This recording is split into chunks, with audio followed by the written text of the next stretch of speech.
কৃষি আমাদের দেশের ভিত্তি এবং কৃষক আমাদের শক্তি।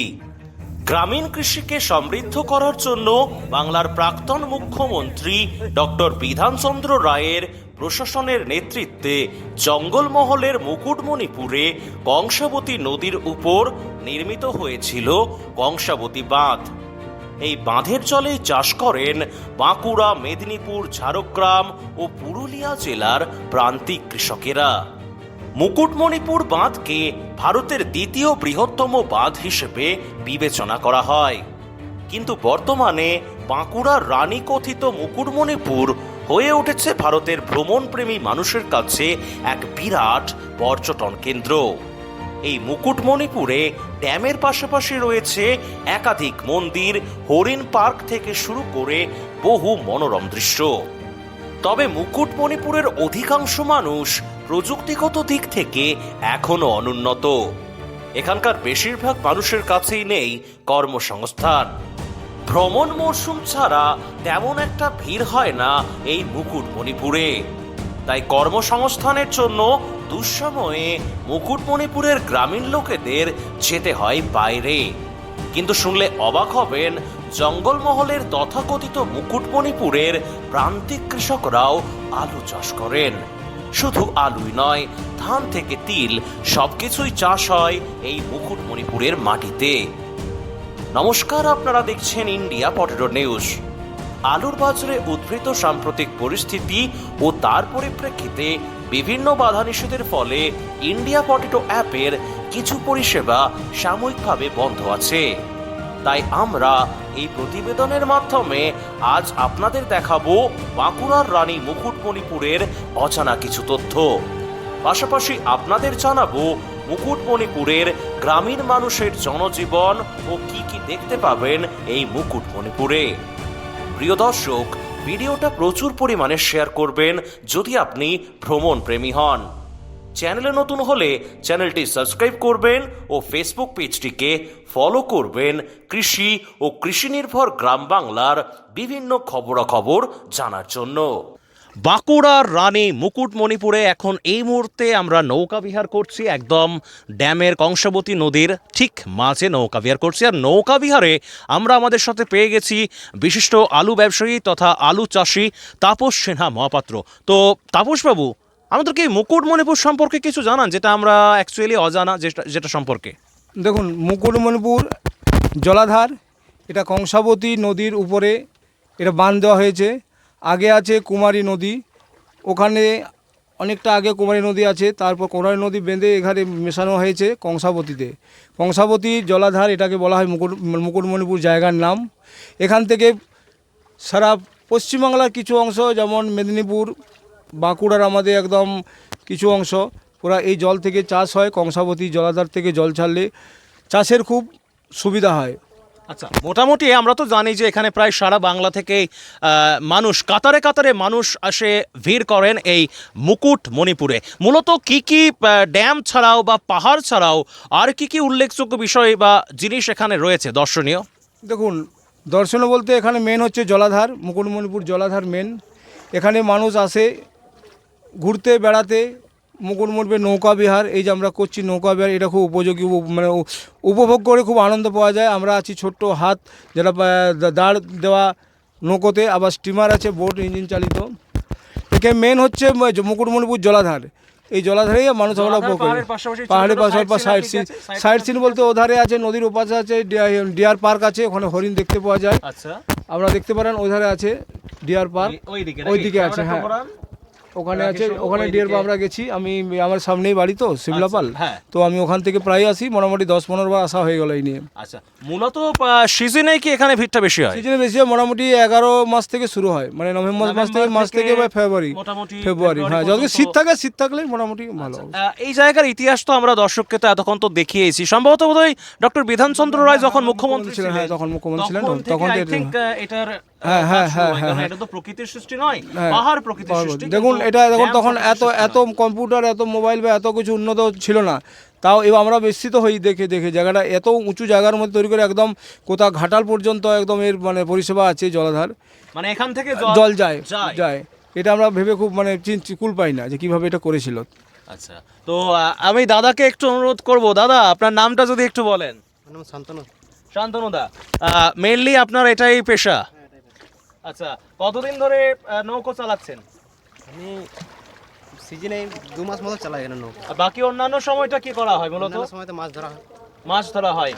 এই মুকুটমণিপুর আমরা দেখতে পাচ্ছি এখানে কিছু চাষবাসও হয়, ড্যামের ওই পারে ধান চাষ, কিছু কিছু দেখলাম আলু সর্ষে এসবও মূলত চাষ হয়ে থাকে।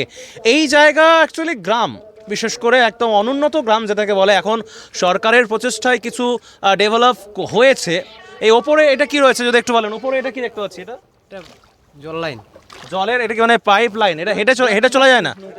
হেঁটে চলে যায়। হ্যাঁ, কিন্তু এটা সাধারণ মানুষ চলে না, যারা কাজ করে এখানে তারাই আসা যাওয়া করে। আচ্ছা, তো এখন আমরা মোটামুটি আপনারা এখানে মূলত জীবিকা কি আপনাদের মূলত যদি একটু বলেন? মেন এখন এটা ছাড়া আর কি জীবিকা করেছে? এটা তো সবসময় চলে না, সিজনে এটা চলে, সিজনে চলে। অন্যান্য সময় এখানকার মানুষজন মূলত কি করেন? কেননা এটা ভিড় হয় মূলত এই সময়টাতে। অন্যান্য সময় অন্যান্য সময় আমরা বাইরে গুজরাট কাজ করতে যাই। মানে এই যে ধরুন আপনারা মানে অ্যাকচুয়ালি এই জায়গাটাকে উন্নত করার জন্য তো আমাদের সরকার থেকে বিভিন্ন রকম সাবসিডি দিয়ে এই জায়গাটাকে আরও সাজিয়ে তুলেছেন মাননীয় সরকার। কিন্তু আপনাদের যে ধরুন এই যে ধরুন দৈনন্দিন জীবনে যে কষ্ট করে থাকেন, এই কষ্টটার জন্য কি সরকারের কাছ থেকে বা লোকাল প্রশাসনের কাছ থেকে কোনো সাহায্য টাহায্য পান? তেমন করে সাহায্য পায় না। খুব একটা সাহায্য পান না? না। আচ্ছা, মোটামুটি এখানে ছোট বড় মিলে কত নৌকা বা স্টিমার বা ইত্যাদি রয়েছে? কতগুলো হবে? নৌকা আছে 60টা মতো, আচ্ছা, আর বোট আছে 64টা। 63টা বোট, 66 64 64টা বোট আর প্রায় 60টার মতো নৌকা রয়েছে। মানে মূলত কিরকম ভাড়া টাড়া লাগে এগুলোতে যদি একটু যদি বলেন? ওই মোটর বোটাতে 150 টাকা পার হেড, ডিয়ার পার্ক, মন্দির মোহনা। ওকে, আর এই আমাদের হ্যান্ড ইন্ডিয়া বোটে, পটেটো নিউজ, হ্যাঁ বলুন। আমাদের হাত বোটে রাউন্ড পার হেড 50 টাকা। আচ্ছা, এটা কি মানে সিজন ওয়াইজ চেঞ্জ হয়, মানে টাইম ওয়াইজ কি বাড়ে কমে না একই? একই। তাহলে আপনার এই জায়গায় আমাদের এই ভিডিওটা ধরুন লক্ষ লক্ষ মানুষ দেখছেন, তাদের উদ্দেশ্যে কি বলবেন আমাদের চ্যানেলের মাধ্যমে, যাতে এখানে মানুষ বেড়াতে আসে তাদের জন্য কি বলবেন? তেমন কিছু বলার নেই। প্রত্যেককে আসার জন্য রিকোয়েস্ট করবেন না? আপনাদের তো ভালো হবে, আপনাদের তো রুজি রোজগার আরও বাড়বে। আজকে আমরা এখানে নৌকায় 3 জনে বসেছি, এখানে আমার ক্যামেরাম্যান রয়েছে, আমরা 2 জন রয়েছি। আরও যাতে প্রচুর মানুষ আসে, যে শুধুমাত্র সিজনে নয় অন্যান্য সময়েও যাতে মানুষ এখানে আসেন। আচ্ছা, এই জায়গাতে মূলত আলু চাষও তো হয় দেখলাম। এখানে আলুটা মূলত মোটামুটি কোথায়, মানে এটা কি স্টোরে রাখা হয় না খাওয়ার জন্য? আমাদের খাওয়ার জন্য। কোন কোন আলু চাষ হয় মূলত? জ্যোতি ছাড়া, জ্যোতি আলুই মূলত। জ্যোতি আলুটা বেশি হয়। জ্যোতি আলু চাষ। আপনাদের চাষ টাস রয়েছে নাকি নিজেদের? নিজেদের চাষ আছে কম। কি চাষ করেন? আলু, সরষে, এই আলু সময় চাষ করেন? হ্যাঁ। আলু মোটামুটি কতটা জমিতে লাগান? 10 কাঠা খাবার মতো ঘরে। নিজেদের ঘরের খাওয়ার মতো? হ্যাঁ। যা হয় মোটামুটি কতদিন চলে? আমার 4 মাস। 4 মাস চলে তারপরে যায়, গরম। মানে কিনে খেতে হয় না। এটা মোটামুটি কিরকম খরচা হয় কাটাতে, যে ধরুন 1 কাঠায় অ্যাপ্রক্সলি বলছি আর কি, খরচাটা ঠিক হিসাব করা হয়। হিসাব করা হয়নি। মানে অ্যাকচুয়ালি আপনারা দেখেছেন যে বাজারে কেনাকাটা চাইতে মনে হয় নিজেরা চাষ করলে খরচাটা একটু কম হয় বা ফলনটাও একটু তুলনামূলক ভালো পান। আর আলু ছাড়া আর কি কি চাষ করে থাকেন আপনারা? আলু, সরষে, গম। আলু, তার সাথে সর্ষে বা গম। হ্যাঁ। বেশ। তো আমাদেরকে দাদা মোটামুটি ঘোরাতে ঘোরাতে একদম প্রায় মাঝপথেই নিয়ে চলে এসেছিলেন। এবারে আমরা আবার ঠিক ওইখান থেকে মনে হয় শুরু হয়েছিল না আমাদের? ওইখান থেকে, এখান থেকে না ওইখান থেকে, এইখান থেকে শুরু হয়েছিল। তো এবারে আমাদের ফিরে যাওয়ার পালা আবার ওই দিকে। তো তাপসবাবু, সর্বশেষ দাদার হয়ে আপনি কি বলবেন আমাদের দর্শকদের উদ্দেশ্যে? মানে আলু চাষি ব্যবসায়ী, মানে অ্যাকচুয়ালি এখন আলু তো একটা ঘাটার মধ্যে দিয়ে যাচ্ছে, আলু চাষিরা দাম পাচ্ছে না। এই অবস্থায় এই মুহূর্তে আমাদের মানুষজন যতই মানে যতই চাষবাসের সমস্যা যাই হোক, প্রত্যেকেই কিন্তু বছরে একটা দিন হলেও দেন বিনোদনের জন্য, একটু পরিবারের জন্য আনন্দ দেওয়ার জন্য। তো মুকুটমণিপুরবাসীর তরফ থেকে, বাঁকুড়াবাসীর তরফ থেকে সারা বাংলার সাধারণ মানুষকে কি বলবেন মুকুটমণিপুর নিয়ে?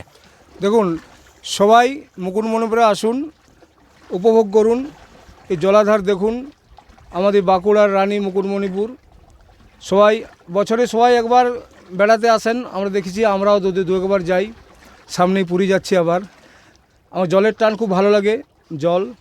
তো আমি সবাইকে স্বাগত জানাবো মুকুটমণিপুর আসার জন্য। এলে আমাদের এলাকার মানুষের যারা এই নৌকা বের করছেন, দোকানদানি সাজিয়ে বছর বসে আছেন, সবাই কেনাকাটা করবে, অনেকদের অনেক আয় বাড়বে। তো সবাইকে আশা করব সবাই আসবেন। খরচা আছে, এসব বেড়াতে গেলে খরচা আছে, সবাই জানেন। তার মাঝেও আশা করব সবাই একবার আসবেন, ঘুরে যাবেন, যারা দেখেননি তা আবার মুকুটমণিপুর এসে ঘুরে যাবেন, এটাই বলবো। একদমই। তো thank you sir, thank you so much. thank you আর so much. আমাদের দাদাকেও অসংখ্য ধন্যবাদ আমাদের ইন্ডিয়া পটেটো নিউজের পক্ষ থেকে। দর্শক বন্ধু, আপনারা প্রত্যেকেই ভিডিওটা শেয়ার করবেন, কমেন্ট করে জানান কেমন লাগলো। আর এইরকমই নিত্য নতুন ভিডিও আলুর বাইরে গিয়েও আমরা চেষ্টা করি বিভিন্ন রকম ভিডিও আপনাদের সামনে তুলে ধরার। তো এইরকমই নিত্য নতুন ভিডিও দেখার জন্য আমাদের চ্যানেলটি এক্ষুনি সাবস্ক্রাইব করুন এবং ফেসবুক পেজটি ফলো করুন। আপনাদের সঙ্গে দেখা হচ্ছে পরবর্তী কোনো একটি প্রতিবেদনে। ততক্ষণের জন্য ভালো থাকবেন, সুস্থ থাকবেন। আর একদম সব শেষে যেটা না বললেই নয়, ক্যামেরা এদিকে আসতে আসতে, জয় হিন্দ, জয় কিষান।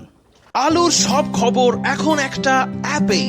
আলুর প্রাত্যহিক বাজারদর, আলুর সর্বভারতীয় বাজারদর, আলুর সকালের বাজারদর, লোডিং আনলোডিং রিপোর্ট, বিগত 10 বছরের আলুর তথ্য, সারা ভারতবর্ষের 20,000 আলু চাষী ও ব্যবসায়ীদের তথ্য এখন আপনার হাতের মুঠোয়। প্লে স্টোর থেকে আজই ডাউনলোড করুন India potato market rate app. 2012 সাল থেকে প্রতি মুহূর্তে আপনার সঙ্গে।